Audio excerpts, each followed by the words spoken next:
Thanks everybody for your patience for us getting started. Let's do some introductions real quick of us three, and then Gwen will let you get started. Okay. You want me to be the first?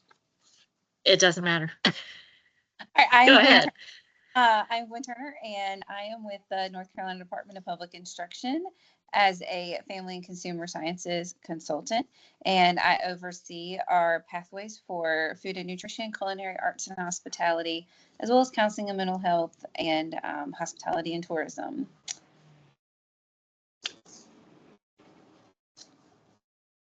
Hi everybody, I'm Tracy Bates. I'm a registered and licensed dietitian and school nutrition promotion specialist with the Office of School Nutrition at DPI, and I'm also co-chair for the Farm to School Coalition of North Carolina. I'm Tyler Center. I work for the North Carolina Department of Agriculture, and I'm a marketing coordinator. So I'm in charge of the state's Farm to School program from a marketing side, and then I also represent other commodities.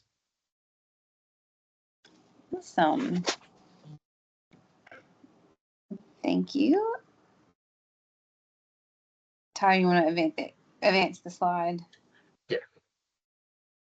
All right. So we are here today to talk about the North Carolina Junior Chef Competition. And so let's look at first, why do we have a Junior Chef Competition? There's a lot of really phenomenal reasons why we keep this competition going from year to year. One of those is to inspire that next generation of culinary professionals. A lot of other things that can come from this is interest in locally produced agriculture, creating new school meal recipes, increased participation in school nutrition programs. Through some of these, students are able to get a good understanding of what goes into their school meals, so that they can really see how does this all come about? What is the nutritional aspects? What are the guidelines? Also to help provide some nutrition education, and ultimately to encourage those healthy eating habits for these students.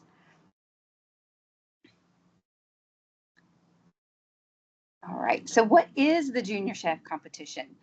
It can be broken down into two parts. You have a recipe contest, which Tracy will really cover a lot of the guidelines within that. But the students create a recipe that meets the school nutrition lunch program guidelines. Then once they have submitted their recipes and decided on their recipe and it meets the requirements, then they do a cook-off. And this year our cook-off will still be a virtual cook-off, and we'll go through the timeline a little bit later on of what that looks like. But the students will record a 90-minute video of them completing their recipe from start to finish and show their amazing cooking skills. Another thing with the Junior Chef Competition is it recognizes students for their ability to work as a team. So the teams will be, I think that's on the next slide. Yes. So we have the teams, and then it does allow the students to just demonstrate all of those skills that they're learning in their class, from food preparation, recipe development, marketing, all those different skills. So who is eligible to participate? We are looking at high school students. And so within a team, you can have 2 to 4 high school students. They do need to be enrolled in a North Carolina public school that participates in the National School Lunch Program. The students can only be on one team, and there's only one team from each high school. The team should have an adult team supervisor. This can be their teacher.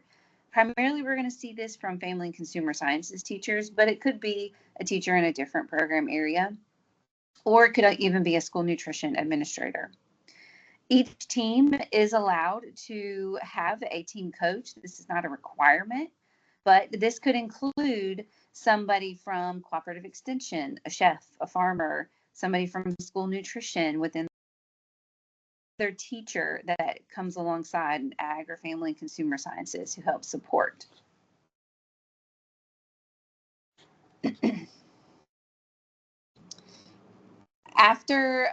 Some things about this competition is we do have recognitions and awards. Each student team member will get a Junior Chef hat, coat, and apron, as well as they will get certificates, and they can get medals based on their team score. The top 3 teams in the competition will get a plaque that they can display at their school. The first place team gets the honor of being able to host the Junior Chef Trophy, which is a pretty big honor for a school to have that. Then student members of the top teams at the state and regional level can get some scholarships to Sullivan University as well, because there is a regional competition after our North Carolina competition.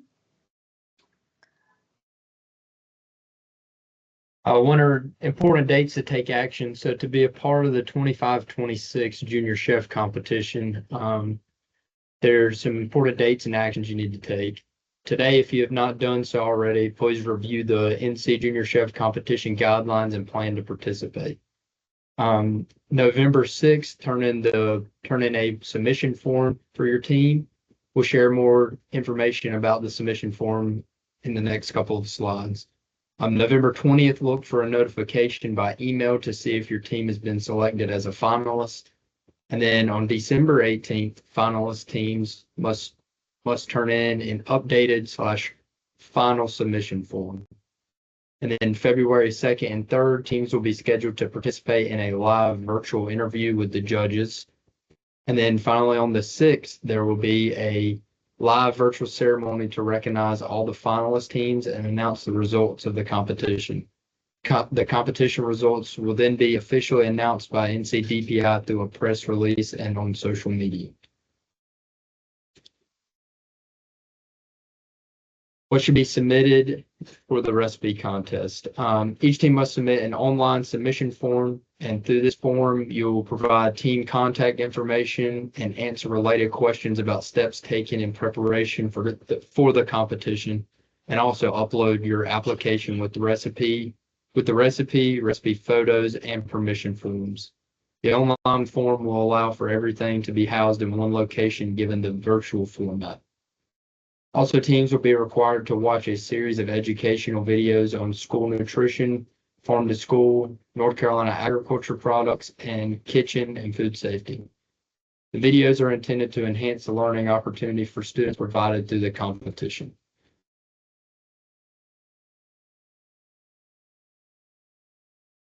What is included in the application? As in previous years, teams will turn in a completed application, which will be uploaded as a part of the submission form. The application teams share contact info, approval signatures, the recipe with ingredients and directions, nutrient values, and cost. Follow your school and public school unit procedures for approval to participate in the NC Junior Chef competition. A signature is required for your school's principal and may be needed from a PSU administrator. It is encouraged that you consult with your school nutrition director and request that she / he signs off on your application to attest that they have reviewed and provided input on your team recipe. You may also upload a scanned signature page with the submission form, or you may insert electronic signatures into the application.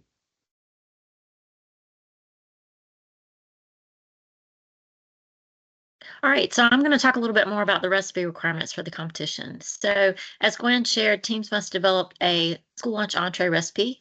It's not feeding 25, 50, or 100 kids, but only a yield of 6 servings that meets the USDA requirements and includes at least 2 North Carolina grown ingredients. It can include more than that, but at least 2, and 1 USDA food item, which is also an agricultural commodity item.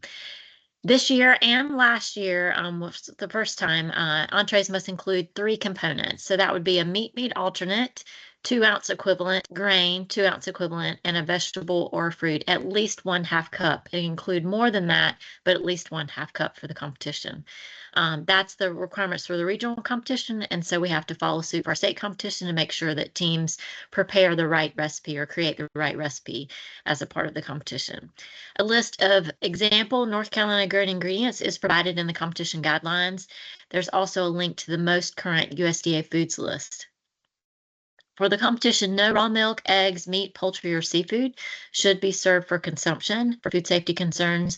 Also connected in with that, even though many come from and are grown in North Carolina, dishes cannot contain any nuts or nut products due to allergies. Teams are encouraged to reach out to their local school nutrition program. They can be a fabulous resource for them.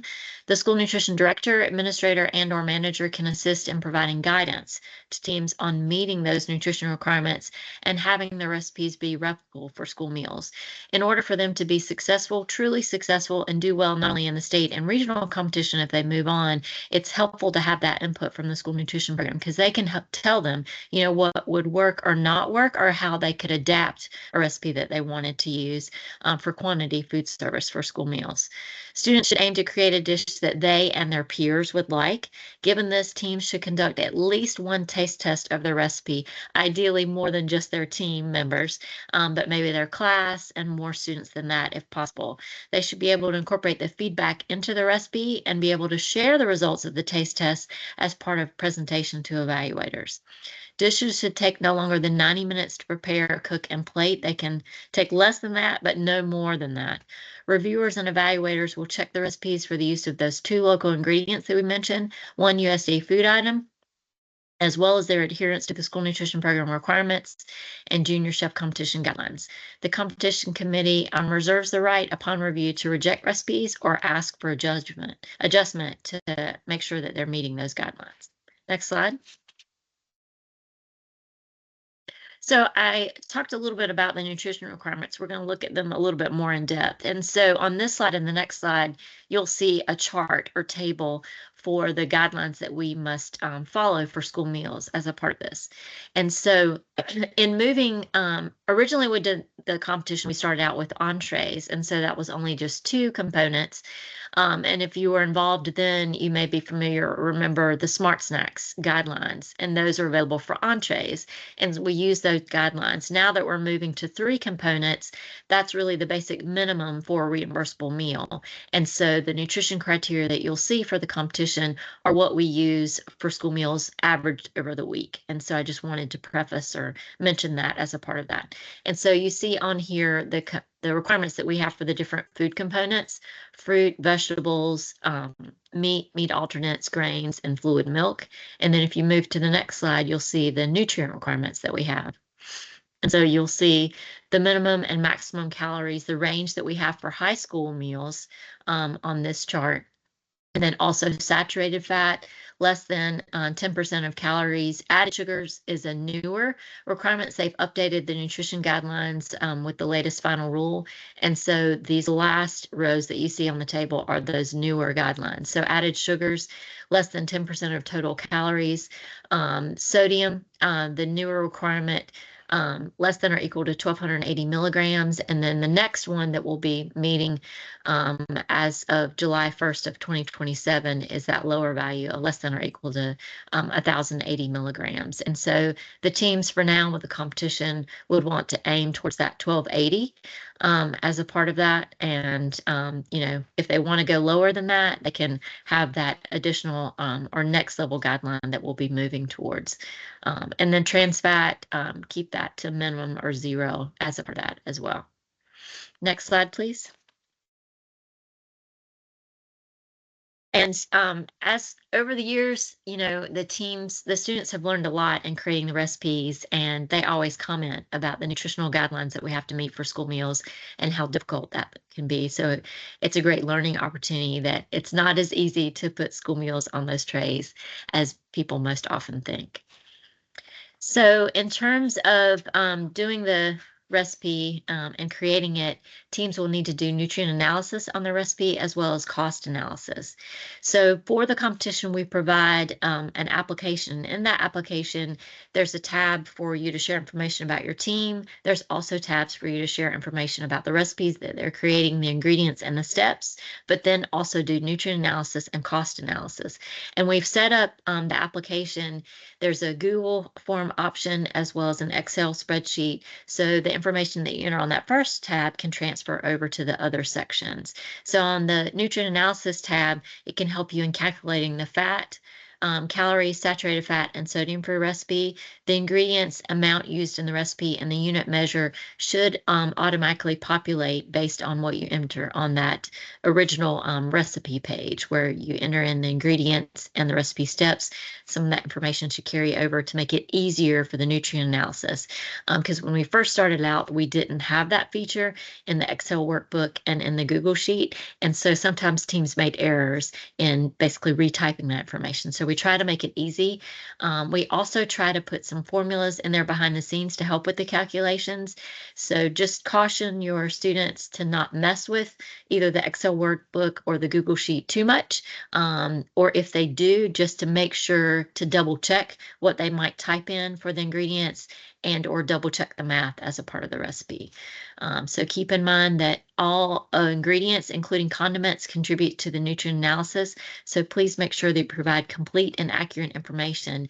Missing incomplete or accurate information could impact team scoring. And we see errors with this every year. So please, before you submit everything, please double check it. All right, next slide. So on the cost analysis tab, you'll see some similar information from the nutrient analysis tab in terms of team name, recipe name, and then the additional things, portion yield, portion size. As I mentioned earlier, they just need to design a recipe that yields 6 servings. As a part of really getting accurate nutrient and cost analysis, we need to know what that portion size is as a part of that. Ingredients should agree from that recipe tab, the nutrient analysis tab, and the cost tab, and our recipe reviewers as well as the evaluators double check all of that. So just keep that in mind before you submit it. Just make sure that everything matches.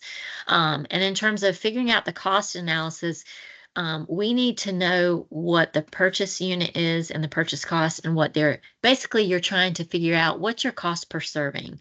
And then you're doing the calculations to figure it out. And so a great way to describe this or explain this, not only for our school kitchens, but just in general for helpful information for families is, I'm purchasing groceries, and this could be for school meals or for my family, and I need to figure out what it cost me to make these 6 servings, but then what is an individual serving. You may purchase a whole container of salt or, multi-pound bag of flour. You're not likely to use all of that in your recipe. So you want to figure out how much of this am I really using and what is the cost for that. And so you'll help your students in figuring out that. And for some things like salt or spices, it may be a little bit trickier. For spices, for example, you're not necessarily probably going to have a nutrition facts label that's going to give you a teaspoon per serving as amount. You might need to do it by weight. And so they figure out, do I need a quarter teaspoon, half teaspoon, teaspoon, whatever the measure is for the recipe. They probably need to weigh that and then figure out, okay, how many ounces or grams do I have in that container of spices that I purchased for this? And then what is the cost? And then divide that out and figure out the cost that they're actually using for that recipe. And then you'll have the line item there in the table, add that up, and then divide by the 6 servings that that recipe yields to figure out the cost per serving. And if you have questions, if you're struggling with this or need a little bit of more help, reach out to Gwen or I so that we can help you in calculating that.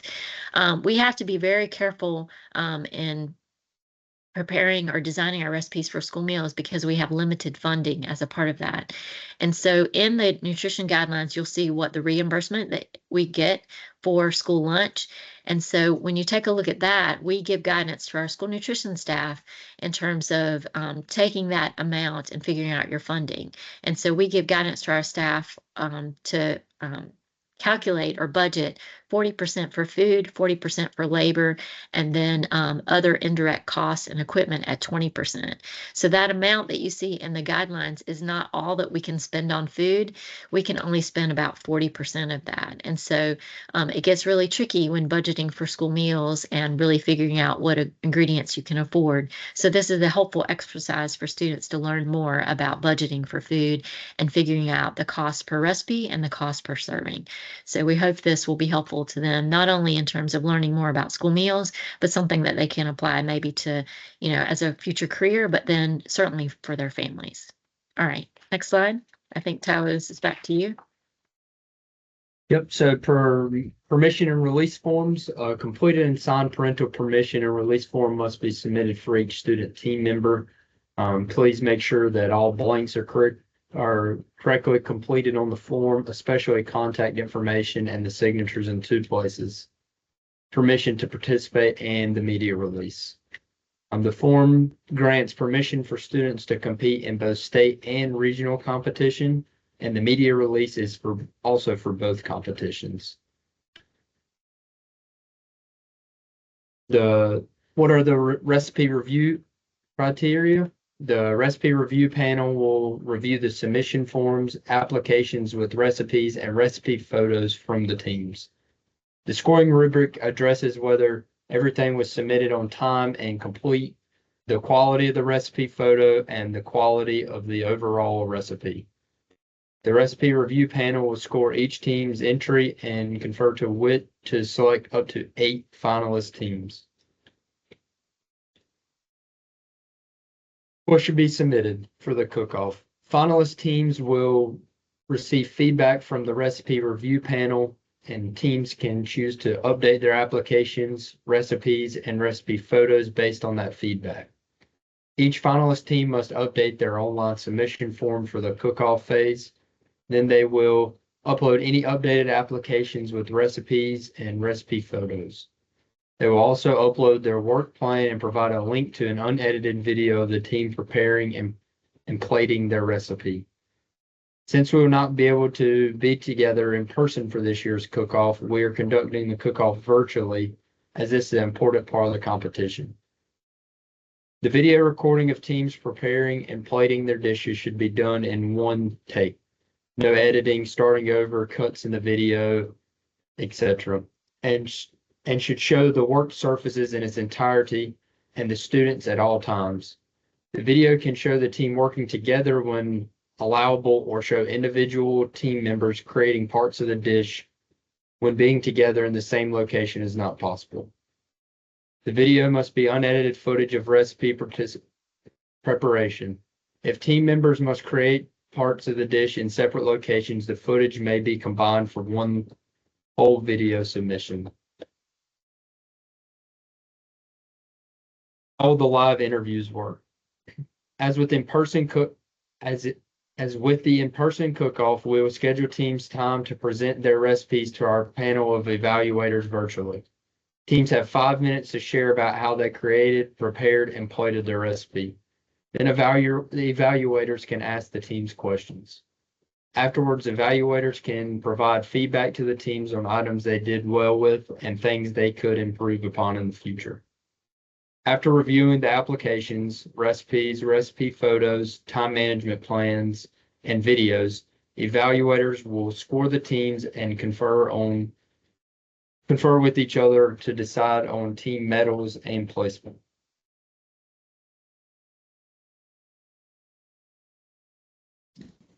All right, so the cook-off evaluation criteria, you can see on the screen that there is a rubric for all of the evaluation. So the students will be scored on their recipe development, as well as their uniform and appearance within the cook-off evaluation, and their safety and sanitation. How well are they practicing food safety within their video?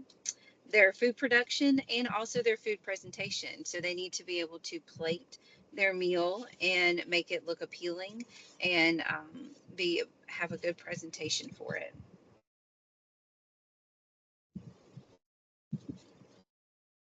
Also, students should be conducting those taste tests. Some good tips for the taste test is to plan ahead and make sure that they prepare enough samples. You can see on the screen also that there is a sample of what you can ask on these taste tests. Within that, they should also be following food safety protocols, making sure that if they don't handle the food, that they are gloved if it's ready to eat, things like that. And another thing is to market and promote your taste test so you can get enough feedback and a good quality feedback from your school classmates, other teachers, school nutrition staff, everybody. Make sure you share the ingredient information, so that way, especially if there's any allergens or anything. Make sure you have a good method for collecting and analyzing this feedback, so that way you can really collect that information and be able to let that be a part of your recipe review process to make any adjustments that may need to be made. And be ready to share your results from those taste tests with the competition evaluators during the interview. They'll ask what people thought about your recipe, what they thought about different tastes and different things with it. And so the team needs to be prepared with those answers. A few tips for some teams when they're competing is to make sure that they plan early to enter. If you notice, the first deadline is November 6th, so that's a pretty quick turnaround, but making sure that we go ahead and get them started and get them planned ahead. Really read through those guidelines, as Tracy shared in a lot of her information about the recipes, is things that we often see mistakes with and confusion around. And so really looking at the guidelines and being aware of frequently asked questions and things can be very helpful to solve some of those problems. Also, make sure that you watch the videos, the required videos for this competition. Collaborate, utilize the expertise that you have, find mentors, find people that can come in and help with different tips and tricks. Really be in contact with your school nutrition staff, whether it be at the school or district. Get them involved in the process and allow them to come in and talk to the team and students about what all goes into planning these meals. Make sure you identify the USDA foods and local ingredients correctly. Be sure to refer to the videos and different resources that are available to ensure you have the correct foods involved. Make sure you check your application. Really review that application. Even if the students are the ones working on it, the teacher should go back and look at it and make sure that everything is done thoroughly and completely and accurately. Don't forget those permissions. Those permissions are very important to make sure that we can effectively have this process work. Really practice and take care with food safety. That's something that is taught within the classroom, and it should be practiced and shown throughout their cook-off video as well. Another opportunity is to just make sure that they really know about the school meals and farm to school and those opportunities there. That's what this competition is all about. It's ultimately a culinary competition, but it's a great opportunity for these students to learn through a hands-on environment about those opportunities. And then don't forget to celebrate your accomplishments. No matter what, whether you're a finalist or you are the first place team and go all the way to the Southeast competition, the accomplishments are vast within this competition to be able to ensure students are learning no matter what. And so make sure that all of those accomplishments are celebrated at every step of the way.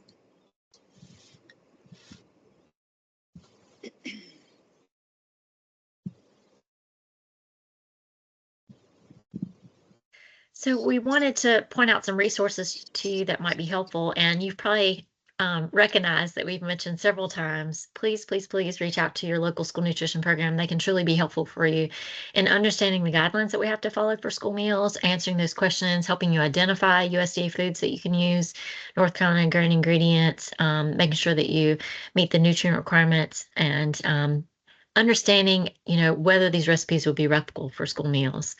And you have to have a signature from your school nutrition administrator for the competition. All these pieces and parts that we shared that are part of the submissions for the competition, the students get points on those for their team. And so you want to make sure that you've got all of those things completed and submitted as a part of the process. There's more information about school meals on our DPI Office of School Nutrition website. So we provide the link here as a part of this info session, but it's also included in the competition guidelines. The food buying guide is great to be able to figure out the nutrient analysis. And there's also Food Data Central from USDA. So if you're having trouble, for example, you may have a particular food item that you don't have a nutrition label on, you can use that Food Data Central to be able to find that nutrition information. Whole grain resources. we mentioned that there's a grain component. There's also a grain requirement as a part of the competition. We are moving towards having more whole grains as a part of school meals. And so if you need a little bit more information about what is a whole grain and how to use those as a part of that, USDA has a new resource that you may find helpful. USDA Foods List, sometimes that's a little bit unfamiliar to folks what that is. Our school nutrition programs are able to use commodity foods that are available from USDA. And so there's a list of what those are. And so you can utilize that list to help you correctly label those items as a part of your recipes. If you're looking to figure out whether something is grown in North Carolina or not, Got to Be NC is a great resource as well as the NC Farm to School program that Tyler mentioned that he works with. All right, next slide. So while we have time with us today, those of you that have joined us live, if you have any questions, now's your chance to ask us. And certainly if you think of anything afterwards, you can reach out to Gwen or I.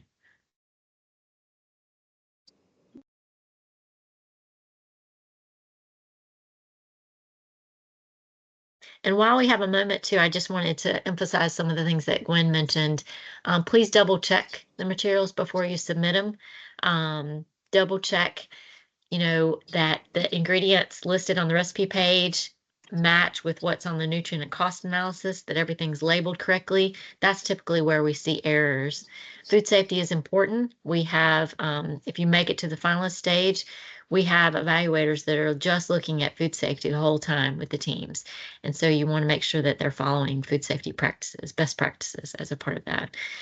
I was trying to think of some of the things that we typically see teams struggle with, or they might get point deductions. And those are some of the things, making sure that you have all the pieces and parts that need to be submitted, that ingredients are labeled correctly, that you give yourself enough credit. Sometimes that also happens with teams. There's often many things that are grown in North Carolina, for example, that they don't label on their recipe. And so you want to make sure to give yourself enough credit. Anything else that you can think of, Gwen, that we've seen over the years? No, that sounds about it. And don't wait until the last minute, because Mhm. that's normally when, internet issues happen or computer issues or other things. And then we don't want to be having to follow up with you and say, where is this or that? Or so make sure that you get everything in on time. And then Tyler's going to advance through. We have some pictures from over the years with competition with the teams and their recipes that we wanted to share.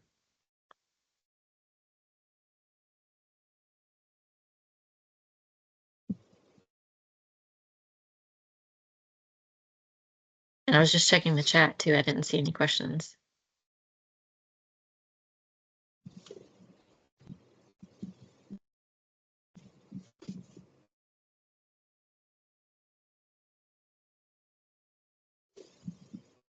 The other thing I'll say is the competition timeline or deadlines are earlier this year, and that's because of the regional competition.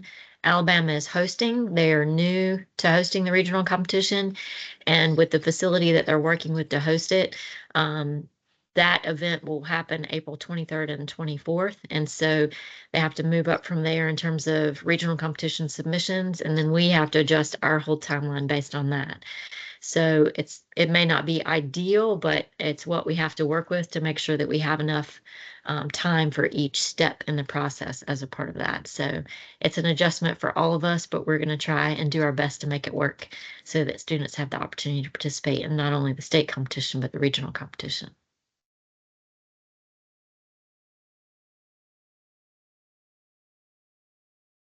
All right. Well, thanks everybody for joining us today. Like I said, if you have any questions that you think of after the fact, feel free to reach out to Gwen or I, and we'll do our best to answer them. And we look forward to receiving your submissions for this year's competition.